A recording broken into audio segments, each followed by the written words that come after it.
And we even had a few labels getting at us and everything, you know what I'm saying, inquiring about us, talking about they was gonna fly in the shows and all of that stuff. I mean, it was serious, man. The cats that I was actually with, you know what I'm saying, I had heard one of the cats rapping one time in one of the songs talking about selling their soul for fast cars and riches for whatever reason. It came down to it that dudes actually started being used by demonic spirits, and these spirits started speaking through them, you know what I'm saying, devils started speaking through them. I mean, it was crazy, man. It was real though, you know what I'm saying, true story.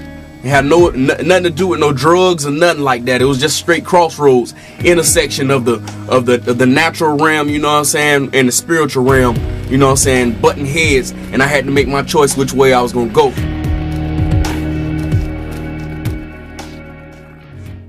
Jurors this morning have more insight about what happened in the moments after American sniper Chris Kyle was killed. Eddie Ray Routh led police on a chase reaching speeds of 100 miles an hour, driving the pickup truck owned by Navy SEAL Chris Kyle. This video shown to jurors Thursday. The chase began after Routh rolled over spike strips laid down by police. At one point, a police car rammed into the truck.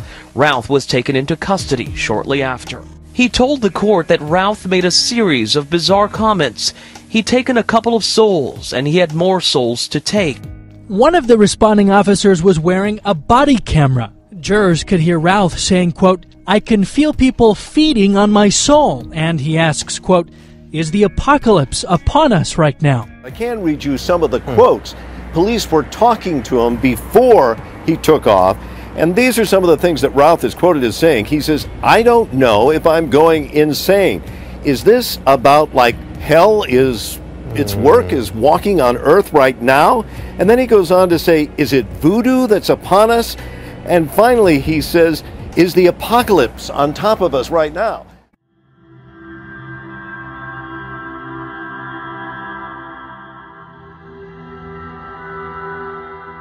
Good evening, everybody. Tonight we celebrate artists whose music and message help shape our culture. And together we can change our culture for the better.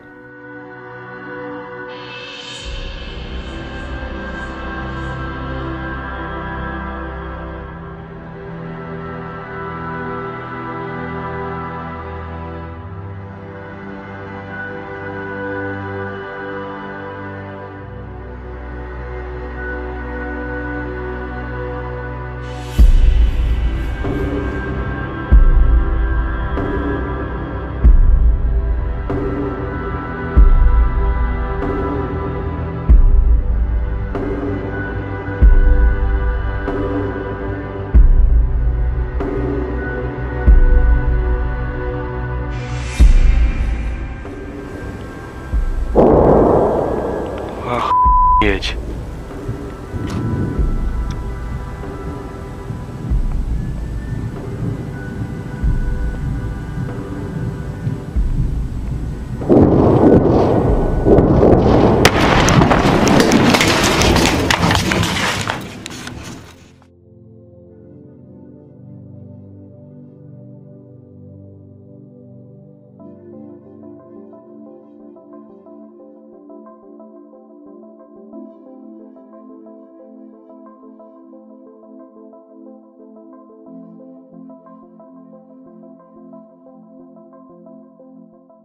Now, as time progressed in the dream, I was given the ability to realize by being in homes that television sets not only broadcast and transmitted programming, but they now had the capacity to actually send signals about you in your living room.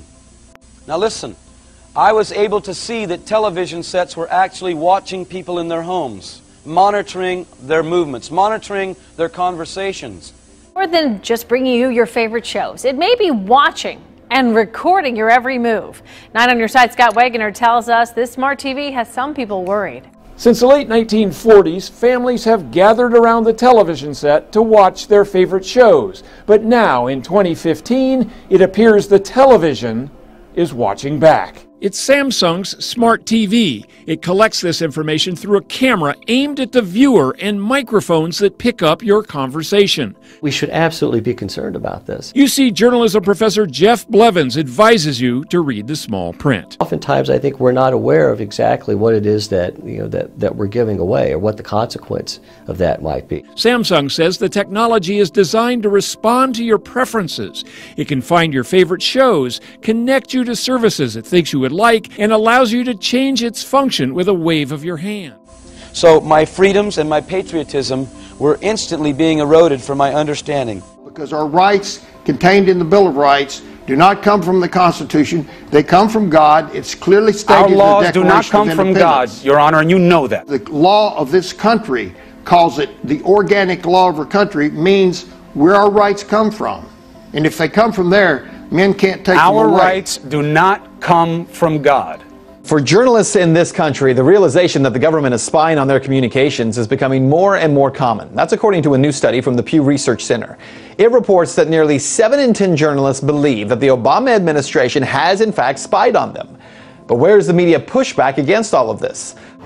Sobriety checkpoints. Thousands of motorists are stopped in them each year. Good evening, how you doing? Typically, drivers are asked to roll down the window and hand over ID. But more drivers are starting to challenge these DUI checkpoints. A video making its way around the internet is advising motorists that at police DUI checkpoints like this one, motorists can simply communicate in writing. More than 2 million people have watched the video. It shows somewhat surprised officers in Levy County, Florida, look at a flyer and examine identification with the window up. I have my fair DUI flyer. The flyer says, "I remain silent, no searches, I want my lawyer," along with sections of the motor vehicle law. Listen to this one. This is going to have a whole bunch of you rolling your eyes this morning. There was a student at a Florida high school who was in trouble for simply saying, "God bless America," during the school's morning announcements. Some very unusual things began to happen almost immediately. Crops began to perish, droughts and famine. These areas were totally destroyed with drought and famine. Places that were once fertile were now arid deserts. Historic drought continues to take a toll on California's farmland, and today millions learned they won't be receiving any water from the state. A healthy and full lake in Northern California. There's only one problem. This picture is 3 years old. And now I'm walking on top of that very same bridge. Take a look. It is a virtual desert. This is what drought looks like in the state of California. On a farm in Rio de Janeiro state, healthy green corn stalks are disappearing. Brazil's worst drought in 80 years. This is the first time it's been like this. We've had droughts in the region before, but nothing like this. This is the first drought we've had here, which has been really very difficult.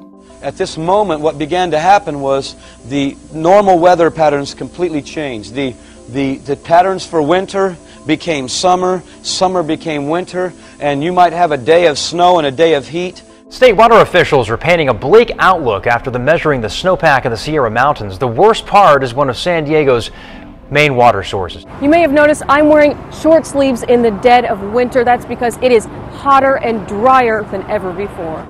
January should have been the wettest month, but the supply fell back to 1/4. Very unusual things began to happen with law. I began to see local municipalities, and no longer were police departments the enforcers of the law of municipalities, but military police driving very unusual looking vehicles that I now know to be called Humvees. Covering St. Lucie County, police in Fort Pierce now have a new tool to fight criminals. They unveiled a U.S. surplus battle wagon. It's a 6-wheel, 30-ton armored vehicle worth $700,000. But get this, the agency only paid $2,000 for it.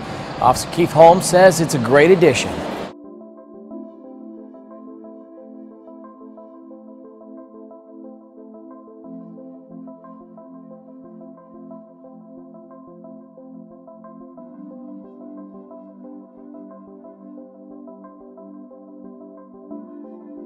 It was canvas here, and there was a man standing in the back. They were wearing very unusual outfits, by the way.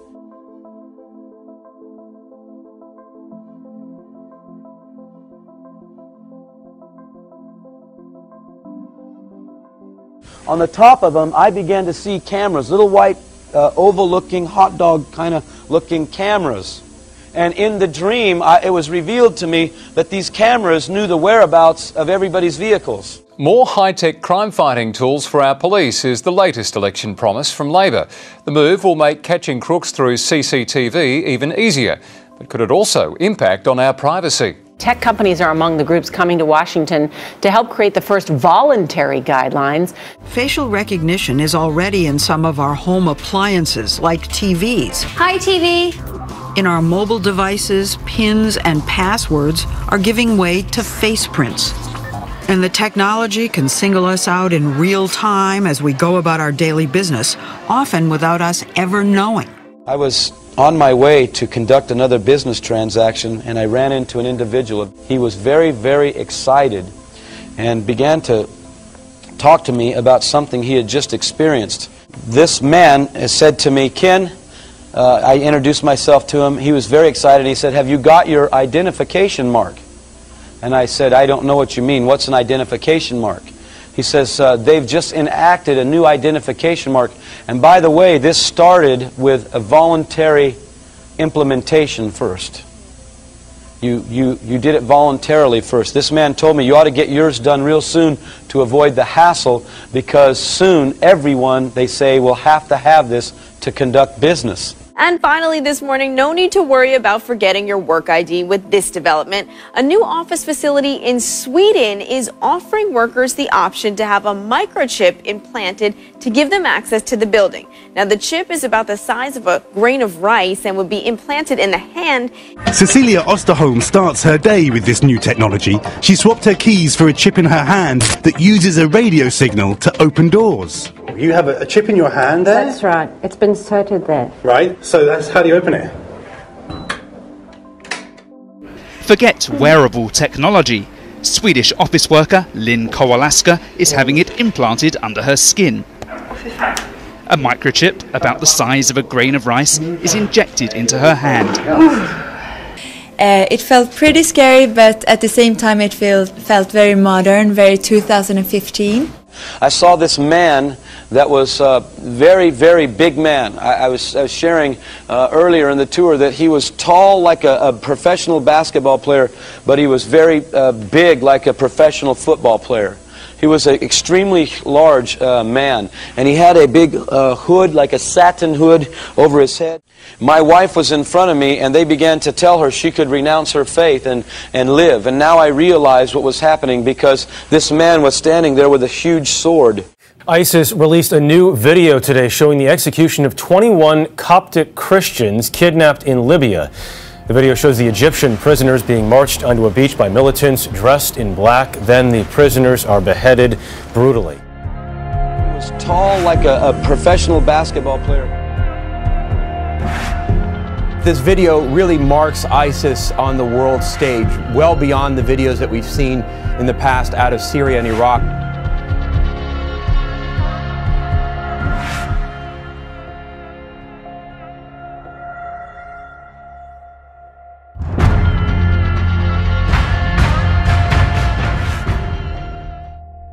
Stranded on a notorious stretch of coast in New Zealand.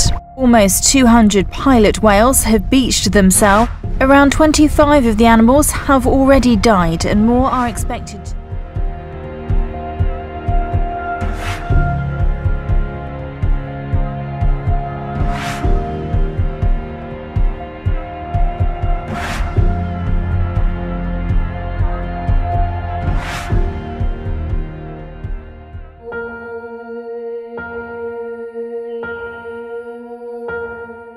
After a few moments, I turned back, and there was the Lord Jesus Christ standing behind me.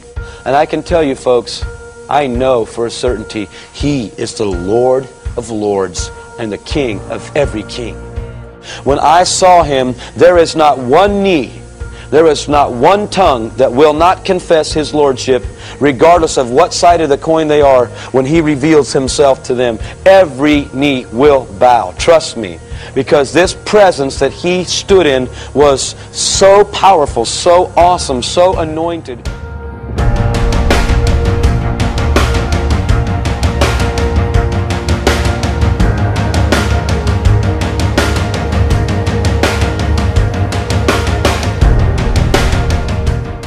really heard the gospel in its purest, you know what I'm saying, in purity and in truth, you know what I'm saying. I ain't know that Jesus Christ was the only way.